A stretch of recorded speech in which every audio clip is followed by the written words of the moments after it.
नमस्कार दोस्तों, आध्यात्म के एक और नए अंक में आपका हार्दिक स्वागत है। दोस्तों, पूरे ब्रज में केवल 2 त्योहार ही ऐसे हैं जो बड़े धूमधाम के साथ मनाए जाते हैं, जिसमें पहली है कृष्ण जन्माष्टमी, जो भाद्रपद महीने में कृष्ण पक्ष की अष्टमी को होती है, और दूसरी राधा अष्टमी, जो शुक्ल पक्ष में अष्टमी को आती है।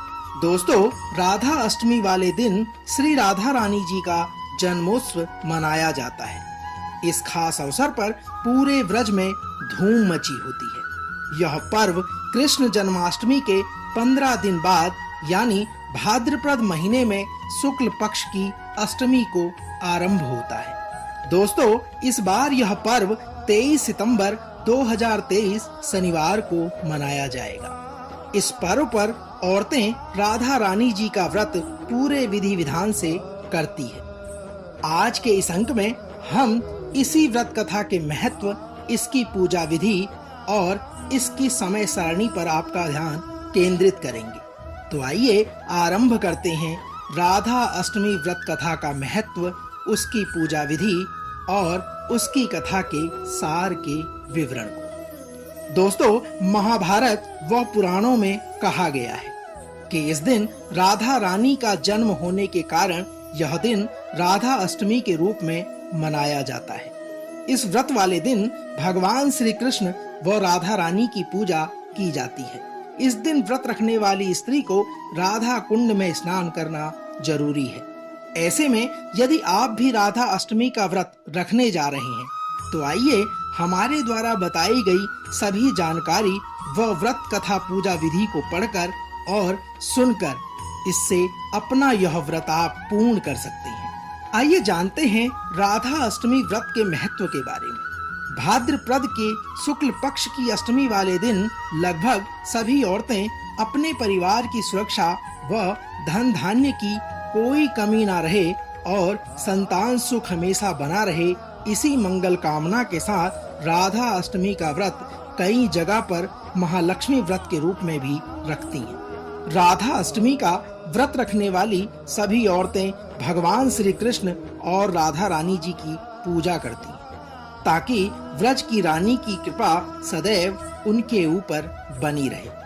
हम हमेशा से यह सुनते आ रहे हैं और यह सत्य भी है कि जहाँ राधा रानी निवास करती हैं, वहीं पर कृष्ण भी निवास करते हैं, और जहाँ राधा रानी नहीं है, वहाँ भगवान भी नहीं रह सकते। इसी कारण जो कोई इस संसार में श्री राधा रानी जी की श्रद्धा भाव से पूजा अर्चना करता है, भगवान श्री कृष्ण उसके ऊपर सदैव अपनी कृपा बनाए रखते हैं। साथियों, भाद्रपद माह की शुक्ल पक्ष की इस अष्टमी वाले दिन जो भी स्त्रियां इस व्रत को रखती हैं, उन सभी को राधा जी को पंचामृत में स्नान कराकर उनका 16 श्रृंगार करना चाहिए।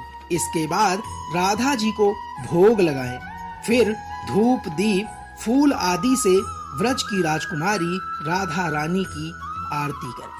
दोस्तों, आइए जानते हैं राधा अष्टमी के व्रत का शुभ मुहूर्त।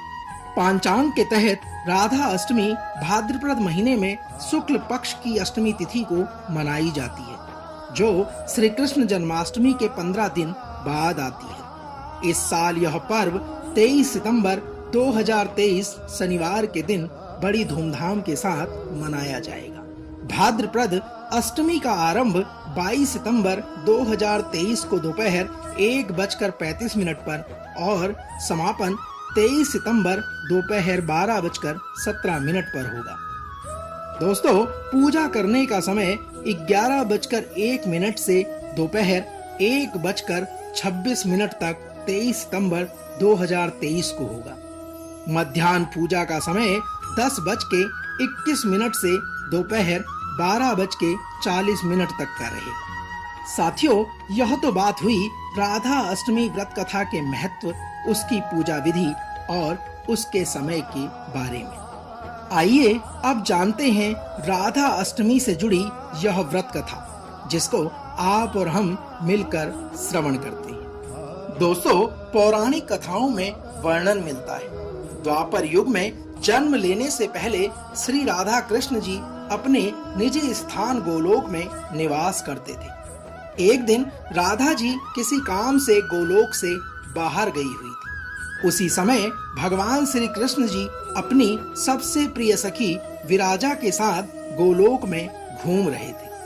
राधा जी को जब इस बात का पता चला तो वह बहुत ज्यादा क्रोधित हुई और तुरंत भगवान श्री कृष्ण के पास चली आई और उन्हें भला बुरा कहने लगी। दोस्तों, राधा जी द्वारा कृष्ण जी को भला बुरा कहते देख कान्हा जी का मित्र श्री दामा को बहुत ज्यादा बुरा लगा और सुदामा ने राधा जी को पृथ्वी पर जन्म लेने का श्राप दे दिया।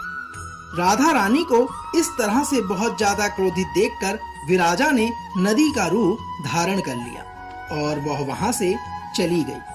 किंतु इस शाप के बाद गुस्से में आकर राधा जी ने श्री दामा को राक्षस कुल में जन्म लेने का शाप दिया। राधा जी के शाप के अनुसार सुदामा पृथ्वी लोक पर शंखचूर्ण राक्षस के रूप में जन्म लिए। साथियों, आपकी जानकारी के लिए बता दें कि राधा रानी जी ने वृषभानु की पत्नी देवी कीर्ति के गर्भ से जन्म नहीं लिया, क्योंकि श्राप के समय भगवान कृष्ण जी ने राधा जी से कहा कि तुम्हें व्रज के राजा वृषभानु की पुत्री के रूप में ही रहना है। तब वह तुम्हारा विवाह रायण नामक एक वैश्य से कराएंगे और वह मेरा ही अंशावतार होगा। किंतु शादी से पहले तुम मेरी प्रियतम बनकर मेरे साथ रासलीला रचोगी और बाद में हम दोनों को बिछड़ने का दर्द सहन करना होगा। भगवान श्री कृष्ण ने आगे कहा, हे राधे, अब तुम जाओ, देर मत करो।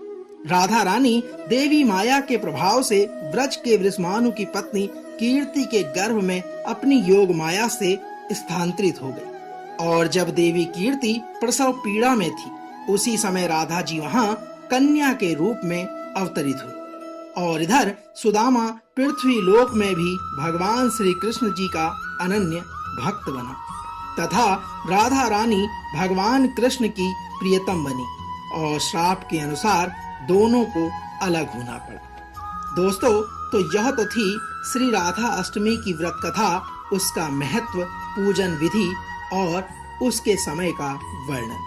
हम आशा करते हैं कि आज का यह अंक आपको अवश्य पसंद आया होगा। कल एक और नए अंक के साथ फिर आपसे होगी मुलाकात। तब तक जय श्री राधेश्याम।